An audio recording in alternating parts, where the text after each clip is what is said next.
एक मरतबा फिर आपका शुक्रिया। पिछले 10 महीने से जो मैं ऑफियर हूँ तो दूसरी दफ़ा मुझे ये मौका मिला कि मैं इस फोरम पे आकर कुछ बात कर सकता हूँ।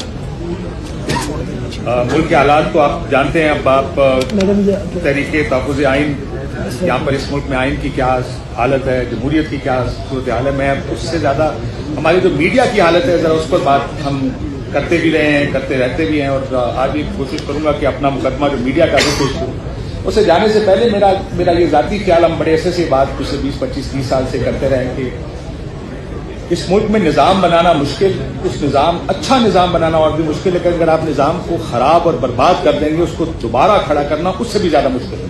और हम उस निज़ाम को अब ख़राब कर रहे हैं। इस मुल्क में पार्लियामेंट रात को 12 बजे बगैर देखे आइन की तरमीम कर देती है। सुप्रीम कोर्ट में जो हालात हैं वो देखें आप, बाहर से ला के हाई कोर्ट्स में चीफ जस्टिस लगा दिए गए हैं। अब ये इदारे हैं पाकिस्तान के। मैं जब हमारे पे केसेस मेरे पे बनने शुरू हुए तो एक मशवरा मुझे ये दिया गया, कोशिश करें, खासकर जब पैमरा का पहला नोटिस आया और हम मुझ पे केस बना, कि कोशिश करें फैसला खिलाफ ना हो, क्योंकि आगे किसी जगह आपको रेमेडी नहीं मिलेगी। लेकिन हमारे मुल्क में इस वक्त जमहूरियत से ज्यादा, जमहूरियत की जो हालत है, ज्यादा अगर कहें कि मिनी मार्शल लॉ नुमा निज़ाम है तो शायद गलत नहीं होगा। लेकिन ये अब से हमारा मसला शुरू नहीं हुआ। मैं पहले भी ये कह चुका कि ये हाइब्रिड निज़ाम, इसने इस मीडिया को बहुत नुकसान पहुंचाया। जब पावर सेंटर सारे इकट्ठे हो गए। ऑपोजिशन तो हमेशा से हमारा एक नेचुरल एलाय रहा है, हमेशा से हमारी अलायंस रही है ऑपोजिशन के साथ। जब भी ऑपोजिशन होती है हम फ्रेंड्स विद द ऑपोजिशन। लेकिन ये जब से हुकूमत और फौज एक पेज पर आए हैं, उसकी सबसे बड़ी कैजुअलिटी पिछले 4 साल में मीडिया बना। हमारे साथ बड़ा मसला, मैं आपको अपनी ज़ात की मिसाल अगर कहें तो मैं दे भी देता हूँ। जैसे मैंने कहा कि पैमरा के नोटिस तो आए, फिर मुझे FBI के जब नोटिस आने शुरू हुए तो मेरे वकील ने एक दिन फ़ोन करके कहा, सर ऐसा कोई कानून नहीं है FBI का जो हम पे ना लग गया होगा। मैं ये दावा तो नहीं करता, लेकिन मेरी ये खुशफहमी है कि शायद मैं पाकिस्तान के सबसे ट्रांसपेरेंट टैक्स पेयर में से। मैंने आज तक जो भी चीज़ खरीदी है वो को DC रेट पे नहीं खरीदी, मार्केट रेट पे खरीदी, सिर्फ इसलिए ताकि मैं सिस्टम को हुडविंक करके कोई काम ना करूं। इसलिए मुझे बड़ा इस बारे में अपने ऊपर एक जोम रहा है कि मैं एक अच्छा टैक्स पेयर। लेकिन फिर जो FBI के निज़ाम ने मेरे साथ किया, मैंने किसी पूछा, उन्होंने कहा सर ये हम नहीं कर रहे, ये कोई और कर रहा। एक दिन मुझे लाहौर से, मेरे इन-लॉज लाहौर होते हैं, वहां से फोन आया कि आप पर FIA का कोई फाइनेंशियल फ्रॉड की इंक्वायरी चल रही है। क्योंकि उनके सारे जो बैंकर्स थे उन्होंने फोन करके उनको बताया कि उनको FIA की तरफ से खाता है फाइनेंशियल फ्रॉड के लिए, कि काशिम अब्बासी के खिलाफ ये है। तो उनके सारे अकाउंट्स, तो मेरे इन-लॉज तक के अकाउंट्स चेक किए गए। वो लोग जो पाकिस्तान में रहते भी नहीं, लेकिन मुझे से कोई इसलिए एतराज नहीं कि मेरे पास छुपाने को कुछ नहीं।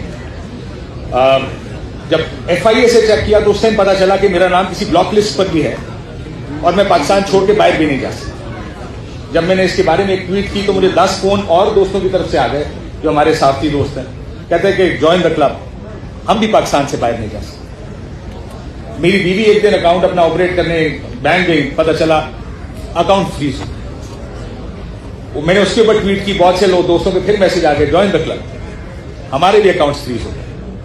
मैंने तो सुना वो असदपुर मेरा छोटा भाई है, उसने तोते खरीदे थे, जिस शख्स से तोते खरीदे थे उसके अकाउंट भी फ्रीज थे।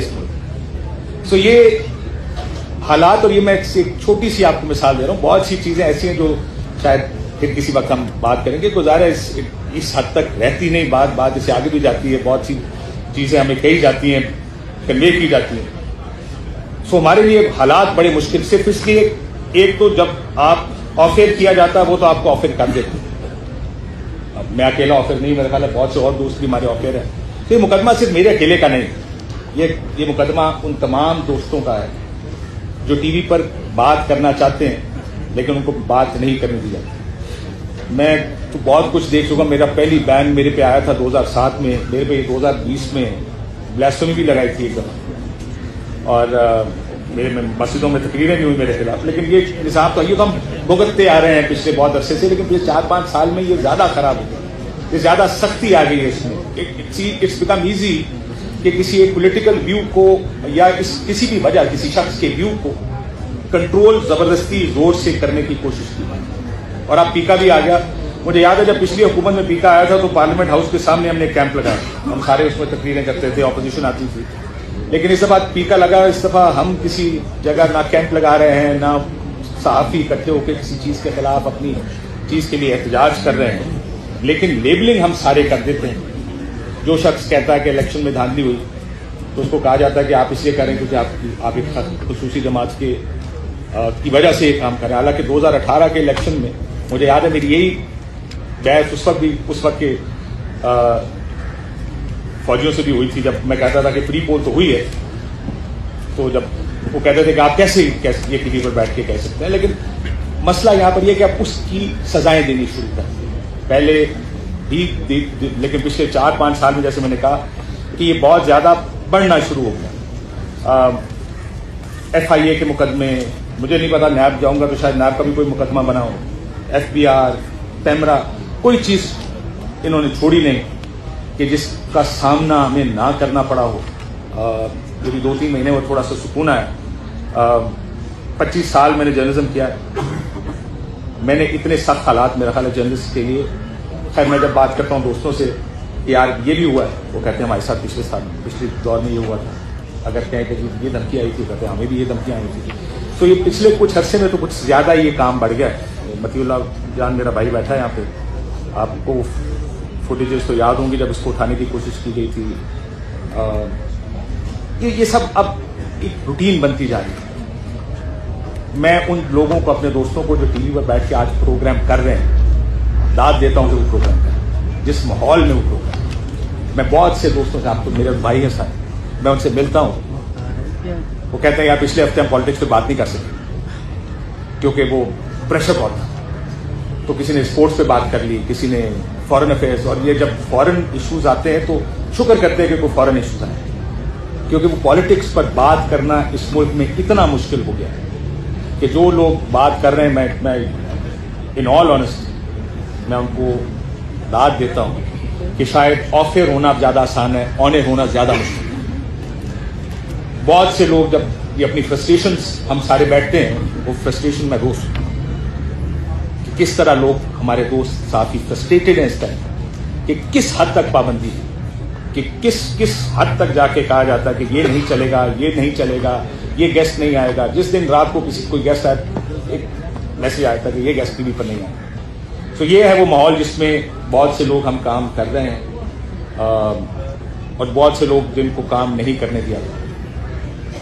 इस मुल्क में अगर हमारी जमहूरियत और आइन के साथ जो हालात हैं वो इस वजह से भी खराब होते जा रहे हैं, क्योंकि मीडिया जब वो बात नहीं कर पाएगा तो जाहिर है वो जो स्पेस मीडिया क्रिएट करता है सियासी जमातों के लिए, ऑपोजिशन सियासी जमातों के लिए, अच्छे जो असूल हैं उनके लिए, वो स्पेस खत्म हो जाती है।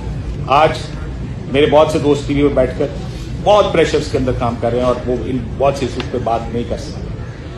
उम्मीद करते हैं कि सेंस विल प्रिवेल। अभी शायद खान अब्बास साहब ने, भाई मेरे, कहा कि मीडिया में आवाज अब नहीं उठ सकती है। उसकी यही वजह शायद, क्योंकि मीडिया में आवाज उठाने की अब इजाजत नहीं देते। क्या टॉपिक्स आएंगे, नहीं, कुछ टॉपिक्स की इजाजत, कुछ लोगों को बुलाने की इजाजत नहीं है। तो इसलिए बहुत कदगने, बहुत पाबंदियां हैं जिसके अंदर ये मीडिया काम कर रहा है। और ये लड़ाई आपकी जाहिर है, लेकिन हमें एज मीडिया, हमने माजी में बहुत लड़ाइयां लड़ी। मुझे लगता है कि